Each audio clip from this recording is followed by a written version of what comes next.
ভোটের দিনের আইনশৃঙ্খলা পরিস্থিতি নিয়ে কোনো দুশ্চিন্তা নেই বলে মন্তব্য করেছেন স্থানীয় সরকার উপদেষ্টা আদিলুর রহমান খান। দুপুরে সিলেটের কেন্দ্রীয় বাস টার্মিনাল পরিদর্শন শেষে সাংবাদিকদের প্রশ্নের জবাবে তিনি একথা বলেন। উৎসব মুখর পরিবেশে নির্বাচন অনুষ্ঠিত হবে জানিয়ে তিনি বলেন, আগামী নির্বাচনে সবচেয়ে উল্লেখযোগ্য দিক হল গণভোট। ছাত্র জনতার রক্তে লেখা জুলাই সনদে হ্যাঁ ভোট আসাটা জরুরি বলেও জানান তিনি। এছাড়া নির্বাচন কমিশন আগামী নির্বাচনে লেভেল প্লেয়িং ফিল্ড নিশ্চিতের ব্যবস্থা নিয়েছে বলেও জানান তিনি। এর আগে সিলেটের বাস টার্মিনালের বিভিন্ন অংশ ঘুরে দেখেন তিনি। এ সময় সিলেটের বিভাগীয় কমিশনার, জেলা প্রশাসক সহ প্রশাসনের ঊর্ধ্বতন কর্মকর্তারা উপস্থিত ছিলেন। এ সময় তিনি বলেন, দুশ্চিন্তা ইনশাআল্লাহ দুশ্চিন্তার কোনো কারণ নাই। নির্বাচন অত্যন্ত আনন্দমুখর হবে। সবাই পরিবার পরিজন নিয়ে যারা ভোটার বয়স অনুযায়ী আছেন তারা একসঙ্গে যে ভোট দিবেন।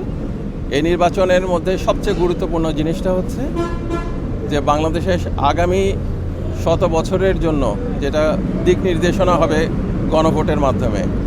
রক্ত দিয়ে বাংলাদেশের ছাত্র জনতা যে জুলাই সনদ আমাদেরকে দিয়ে গেছে সেটার ব্যাপারে, সেটার পক্ষে জনগণের মতামত হাঁ ভোটের মাধ্যমে আসাটা হচ্ছে একটা দিক।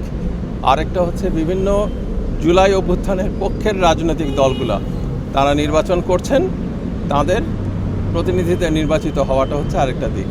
ইনশাল্লাহ বাংলাদেশের নির্বাচন উৎসব মুখর হবে এবং অত্যন্ত ভালো।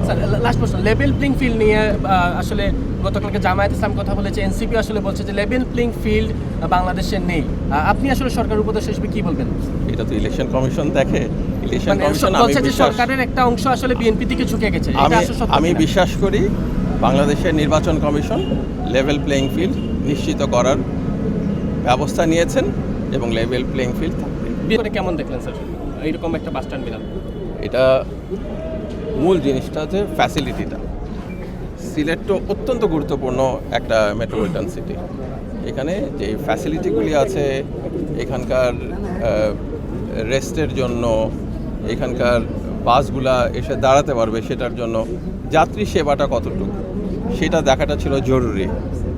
এখানে একই সঙ্গে কতগুলা বাস দাঁড়াতে পারবে, কতগুলা বাস ছেড়ে যেতে পারবে, কতগুলা বাস ওয়েটিংয়ে থাকতে পারবে, এখানে যারা কাউন্টার্স কতগুলি আছে, নারীদের জন্য কি কি সুবিধা আছে, বিশেষ করে বাচ্চা সহ নারীদের জন্য কি কি সুবিধা আছে, এই জিনিসগুলো আমাদের দেখাটা জরুরি ছিল।